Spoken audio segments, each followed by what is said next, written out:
بسم اللہ الرحمن الرحیم. السلام علیکم. ٹاپک ہے role of global financial institutions. Global کا مطلب آپ جانتے ہیں کہ ورلڈ کے لیے یوز ہوتا ہے.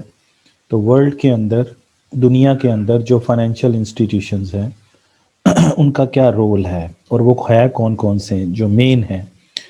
ان میں 3 بڑے امپورٹنٹ فائنینشیل انسٹیٹیوشنز ہیں. ایک ورلڈ بینک ہے، ایک کو ہم IMF کہتے ہیں، اور ایک کو ہم G20 کنٹریز کہتے ہیں. تو یہ وہ فائنینشیل انسٹیٹیوشنز ہیں جو کہ ان کنٹریز کو ہیلپ کرتے ہیں جو کہ فائنینشلی جو ہیں ویک ہوتی ہیں، اور یا وہ اپنی کنٹری کے اندر انٹرنیشنل ٹریڈ کو پروموٹ کرنا چاہ رہے ہوتے ہیں، یا پھر ان کو قرضے کی ضرورت پیش آتی ہے. تو وہ یہ فائنینشیل انسٹیٹیوشنز ان کو ہیلپ کرتے ہیں. اچھا، اب اس میں جو گولز ہیں ان سب کے، تو وہ ذرا دیکھیں ایز اے ہول. اگر ہم دیکھیں تو یہ 3 امپورٹنٹ گولز ہیں جو ان کے ہیں. پہلا جو ہے وہ ہے شارٹ ٹرم اسٹیبلائزیشن.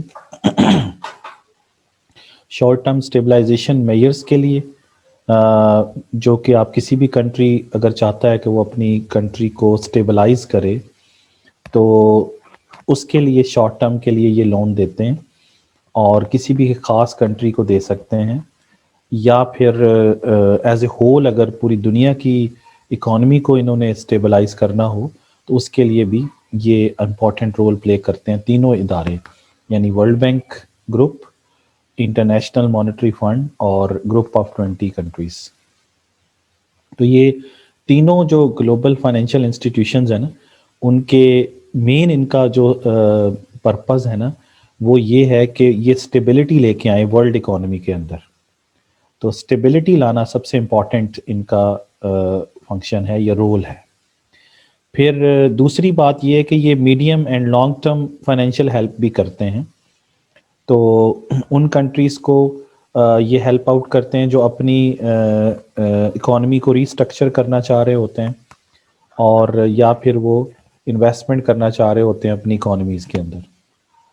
ریسٹرکچر کا مطلب یہ ہے کہ کچھ اکانومیز ایسی ہوتی ہیں جو ایگرو بیسڈ اکانومیز ہوتی ہیں، تو وہ ان کو ایگرو بیس سے انڈسٹریل بیس کی طرف لے کے جانا چاہ رہے ہوتے ہیں، یا وہ زیادہ تر بیس کر رہی ہوتی ہیں ایکسپورٹ کے، اپنا امپورٹ کے اوپر کر رہی ہوتی ہیں، تو اس کو وہ ایکسپورٹ کی طرف لے کے جانا چاہتے ہیں. تو کسی بھی طرح کا اکانومی کے اندر وہ اسٹرکچر چینج کرنے کے لیے انہیں باقاعدہ کیش کی ضرورت ہوتی. اور تیسری جو پرپس ہے یا گولز ہیں ان انٹرنیشنل فائنینشیل انسٹیٹیوشنز کا، وہ یہ ہوتا ہے کہ جو بھی ان کے ممبر کنٹریز ہوتے ہیں، کیونکہ ورلڈ بینک، ہم پاکستان جو ہے ورلڈ بینک کا بھی ممبر ہے، IMF کا بھی ممبر ہے، لیکن ہم G20 میں نہیں آتے. انڈیا آتا ہے اس کے اندر، ہم نہیں آتے. تو بہرحال جو بھی ان کے ممبر کنٹریز ہوتے ہیں ان کو یہ کنٹریز، یہ گلوبل فائنینشیل انسٹیٹیوشن جو ہیں، یہ ان کی کوآرڈینیشن کرتے ہیں پالیسیز کے حوالے سے کہ فائنینشیل ریگولیشن کیسے کرنی ہے. اکنامک پالیسیز کے حوالے سے بھی ہیلپ آؤٹ کرتے ہیں تاکہ کسی بھی قسم کے کرائسس سے بچا جا سکے اور دنیا جو ہے وہ اکنامک گروتھ کی طرف جائے. تو یہ 3 امپورٹنٹ یعنی ان کے گولز ہیں. Goals of international financial institution 3 important ہیں، number 1، number 2 and number 3. Number 1 short term stabilisation ہے، اور اس کے لیے شارٹ ٹرم لون دیتے ہیں. پھر medium and long term help کرتے ہیں یا لون دیتے ہیں، اور پھر کوآرڈینیشن کرتے ہیں پالیسیز کے حوالے سے تاکہ یہ تمام کنٹریز جو ہیں وہ گرو کریں اور وہاں پر کرائسس نہ ہو، اور اس کے نتیجے میں پوری اکانومی جو ہے دنیا کی وہ گرو کرے. اب ان کو ڈیٹیل سے پڑھ لیتے ہیں کیا ہے. جیسے پہلا جو ہے وہ ہے ورلڈ بینک گروپ. تو ورلڈ بینک کا نام آپ لوگوں نے سنا ہوگا پہلے بھی. تو اصل میں ورلڈ بینک جو ہے وہ پورا ایک گروپ ہے، اور اس کے اندر 5 جو ہے ایجنسیز موجود ہیں. یہ 1944-45 کے اندر اس کو بنایا گیا تھا، جب 1939 سے لے کے 1944 تک جو ہے وہ سیکنڈ ورلڈ وار رہی ہے، سیکنڈ ورلڈ وار رہی ہے، اور اس وار کے بعد ظاہر سی بات ہے اس کے اندر جو ہے وہ اٹامک بام بھی جو ہے وہ بھی چلائے گئے تھے، تو اس کے نتیجے میں بڑی تباہی ہوئی تھی دنیا کے اندر۔ تو جب یہ سارا کچھ ہو گیا 1944 کے بعد، تو پھر انہوں نے امریکہ کا ایک سٹی ہے برٹن ووڈ، وہاں پر ایک کانفرنس ہوئی تھی، اسے کہتے ہیں برٹن ووڈ کانفرنس، اور اس برٹن ووڈ کانفرنس کے اندر انہوں نے 3 ادارے قائم کرنے کی کوشش کی تھی۔ ایک انہوں نے کیا تھا ورلڈ بینک، اور دوسرا جو ہے انہوں نے IMF کو اسٹیبلش کیا تھا، اور نمبر 3 انہوں نے WTO جو ہے اس وقت انہوں نے ITO جو ہے اس کو اسٹیبلش کرنے کی کوشش کی تھی۔ ITO، تو ITO means international trade organisations, تو یہ ورلڈ بینک، IMF اور ITO، لیکن ITO اس وقت بن نہ سکی، ITO نہیں بنی تو اس کی جگہ پر انہوں نے گیٹ بنایا تھا۔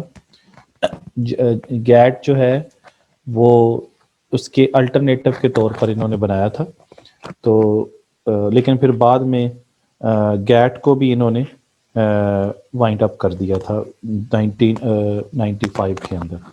تو گیٹ کا مطلب ہے general agreement on tariff and trade, تو general agreement on tariff and trade ITO کی جگہ پر بنا تھا، پھر یہ بھی ختم ہو گیا، اور اس کی جگہ پہ پھر WTO بنی تھی، یہ 1995 کو بنی تھی WTO، ورلڈ ٹریڈ آرگنائزیشن۔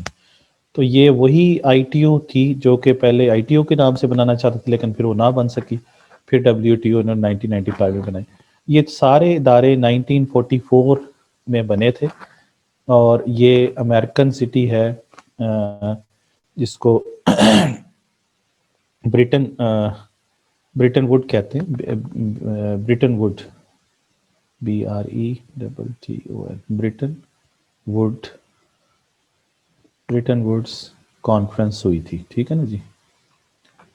تو برٹن ووڈ کانفرنس یعنی آفٹر سیکنڈ ورلڈ وار ہوئی، اس میں یہ 3 ادارے انہوں نے قائم کرنے کی کوشش کی تھی، ٹھیک ہے جی۔ تو اب یہ بات سمجھیے کہ جو ورلڈ بینک ہے وہ ایکچولی انہوں نے 1945 میں لکھا ہوا ہے، لیکن یہ 1944 میں اسٹیبلش ہوا تھا، اور ہر ادارے کو ظاہر سی بات ہے کہ سیکنڈ ورلڈ وار ختم ہوئی تھی اور اس میں بڑا ڈیمیج ہوا تھا، بڑی تباہی ہوئی تھی، ڈسٹرکشن ہوئی تھی ایٹم بم کی وجہ سے بھی، تو پھر انہوں نے کہا کہ دنیا کو اب دوبارہ سے ترقی پہ لایا جائے، تعمیر کی جائے، تو اس کے لیے انہوں نے بینک بنایا تھا، اور اس بینک کا نام ہے، یہ نیچے آپ کو نظر آ رہا ہوگا، international bank for reconstruction and development, IBRD کہتے ہیں، international bank for reconstruction and development. یہ جو ہے اس کے نام سے پتہ چل رہا ہے کہ یہ بینک کس لیے ہے، ریکنسٹرکشن کے لیے اور ڈیولپمنٹ کے لیے بنایا گیا تھا، ٹھیک ہے نا جی۔ تو اس کو آج کل آپ ورلڈ بینک کہتے ہیں، ٹھیک ہے نا جی، اس کو ورلڈ بینک کہتے ہیں، لیکن ورلڈ بینک صرف اس کو نہیں کہتے، اس کے اندر 5 یعنی ورلڈ بینک پورا ایک گروپ ہے، world bank means world bank group, جیسے یہاں پہ آپ کو ہیڈنگ نظر آ رہی ہے ورلڈ بینک گروپ ہے، تو ورلڈ بینک گروپ کے اندر 5 ایجنسیز ہیں، 5 ایجنسیز ہیں۔ تو generally the term World Bank is used to refer to just IBRD and IDA، یعنی international bank for reconstruction and development, اور انٹرنیشنل جو ہے وہ ڈیولپمنٹ ایسوسی ایشن جو ہے، یہ 2، لیکن یہ ٹوٹل 5 ہیں، یہ نظر آ رہی ہوں گی آپ کو، ٹوٹل 5۔ پہلا ہے IBRD، دوسرا ہے IDA انٹرنیشنل ڈیولپمنٹ ایسوسی ایشن، پھر ہے IFC انٹرنیشنل فائنینس کارپوریشن، اور پھر ہے multi lateral investment guarantee agency 4، اور 5واں ہے ICSID international centre for settlement